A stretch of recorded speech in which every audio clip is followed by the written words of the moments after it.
भक्ति दो। माता गायत्री से आपकी प्रार्थना हम दोहरा रहे हैं। आप कहते हैं गायत्री माँ सद्बुद्धि की देवी है, तो माँ मुझे ऐसी सद्बुद्धि दे दो, ऐसी भक्ति दे दो, हम भटकते ना पाए। हम भटक जाते हैं, हम थोड़ा ये पाप की बेड़ी हथकड़ी पड़ जाती है, तो आपकी एतवार की जब ना 4 एतवार हो जल तो चला वो हमें चला क्या गारंटी है कि एतवार तक आपकी जिंदगी बरकरार रहेगी। और साधक बार बार कहता है क्या भरोसा है इस जिंदगी का, क्या भरोसा है इस जिंदगी का। जिंदगी का भरोसा है? नहीं भरोसा है। तो फिर क्षण भंगुर जिंदगी को लेकर के क्यों ऐसे बैठे हैं, क्यों खोले बैठे हैं? इसलिए माँ से आप प्रार्थना करिए, माँ हमें वह भक्ति दो संवेदना से छल छलाए, माँ हमें वह शक्ति दो हर अनीति से जूझ जाए। जैसे भी अनीति नीति आती है होकर मार करके नहीं हम तो आज जाएंगे, रविवार है आज तो जरूर जाएंगे। 7 दिन तो हम ऐसे घर में बैठे रहते हैं, लेकिन अब जाएंगे तो भगवान के समीप बैठकर अपनी वेदना को बताएंगे, अपने निवेदन को करेंगे, अपनी कष्ट को बताएंगे, अपनी अर्जी लगाएंगे।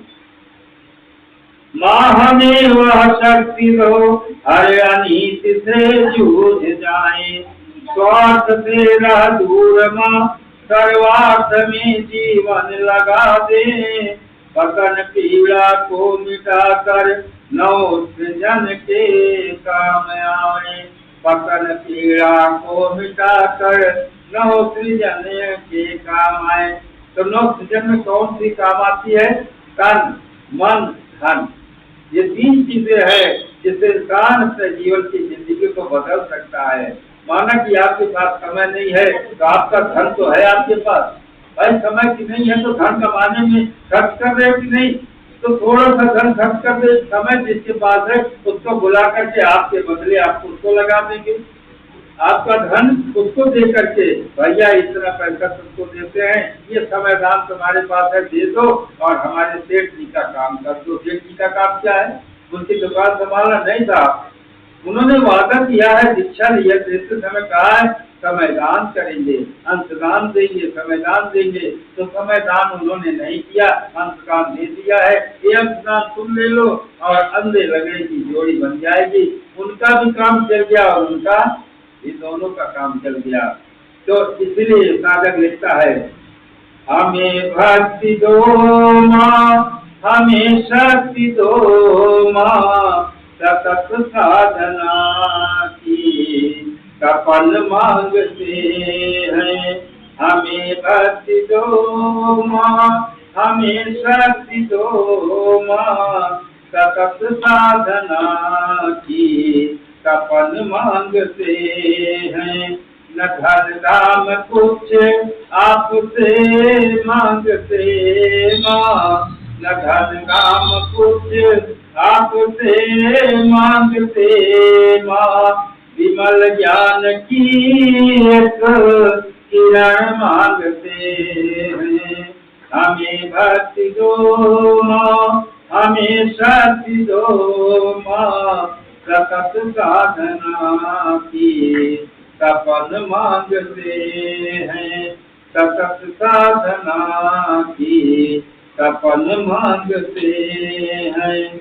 और जब ऐसी शक्ति भक्ति दे रही हो मैया, तो फिर हमारे भावनाओं को खिलवाड़ मत करने देना, हमारे भावनाओं के द्वारा हमारे जीवन में प्यार भर देना।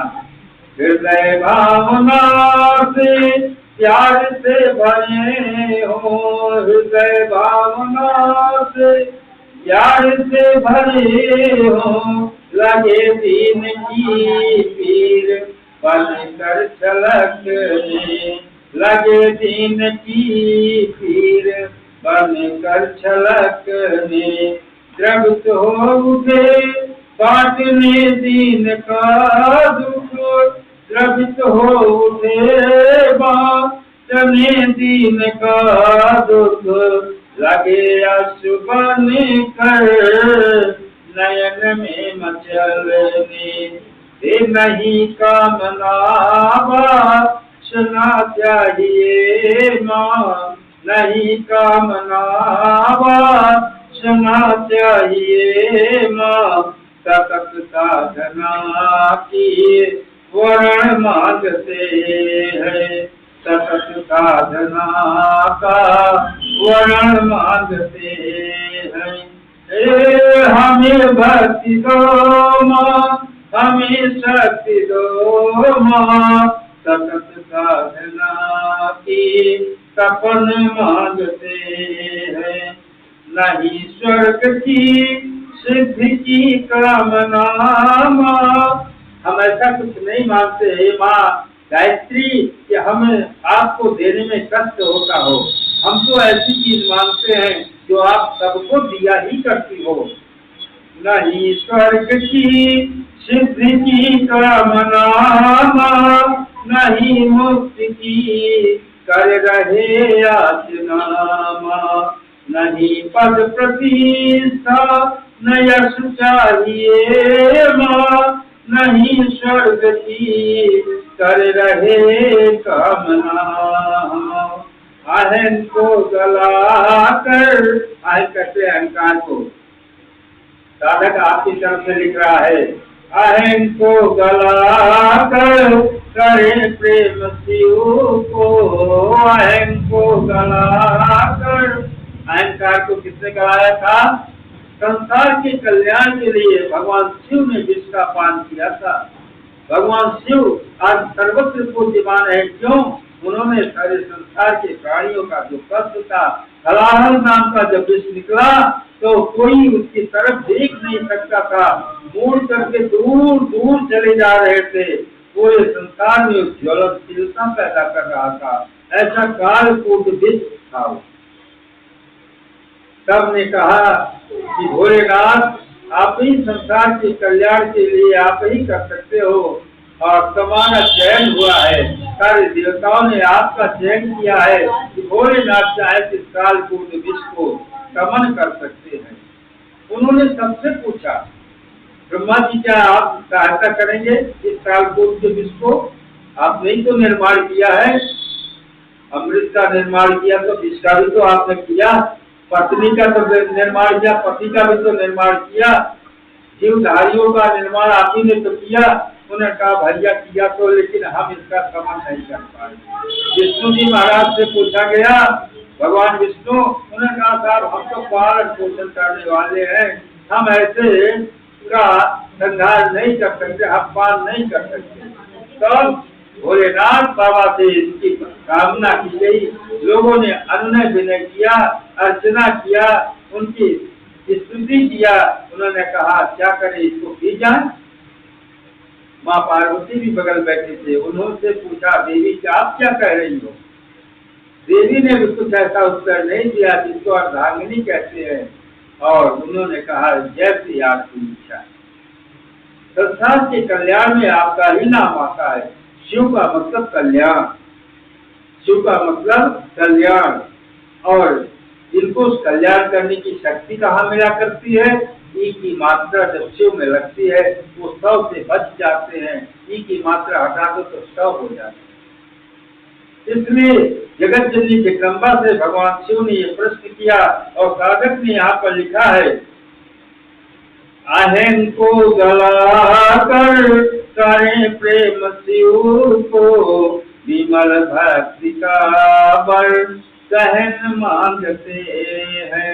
हमने ये कहानी आपको कहानी के माध्यम से केवल चेताया है, बताया है, पूरी कहानी नहीं सुनाए।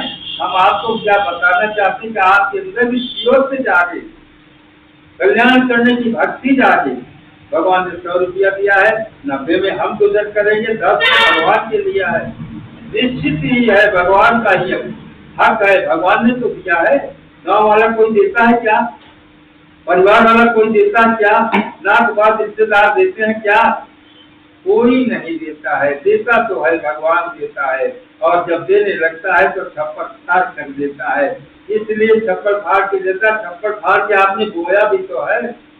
एक मुट्ठी बोया तो एक मुट्ठी का फल देगा, एक बोरा बोया है तो एक बोरे का फल देगा, 10 बोरा बोया है तो भैया कितना फल देगा। और जिसने तन मन बो दिया है, धन भी वो लगा दिया है कोई ऐसा?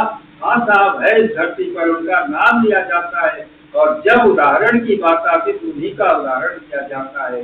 चाहे राजा हरिश्चंद्र हो, चाहे रंगदेव हो, चाहे दधीची हो, चाहे राजा शिवी हो, इन लोगों का नाम लिया जाता कि नहीं लिया जाता? त्याग की मूर्ति का नाम लिया जाता तो भगत सिंह का नाम लिया जाता है। त्याग की मूर्ति थे, भोगवादी नहीं थे, भोगी नहीं थे। आज उनका चित्र न्यायालय में लगा करता है, न्यायाधीश के कक्ष में लगा करता है। टाटा बिरला का चित्र नहीं लगता था, भोगी की नहीं लगती, त्यागी की लगती है। आपने भी अपने बच्चे का थोड़ा सा पैसा निकाल करके, परिवार का थोड़ा पैसा निकाल के गुरु के चरणों में डाल दिया है। भगवान गुरु क्या करता है? उसको अनेक गुना बढ़ा देता है, अनेक गुना बढ़ा के आपको फिर लौटा देता है। आप देखते हैं ना, क्या भगवान सबका देवता चाहता है क्या एक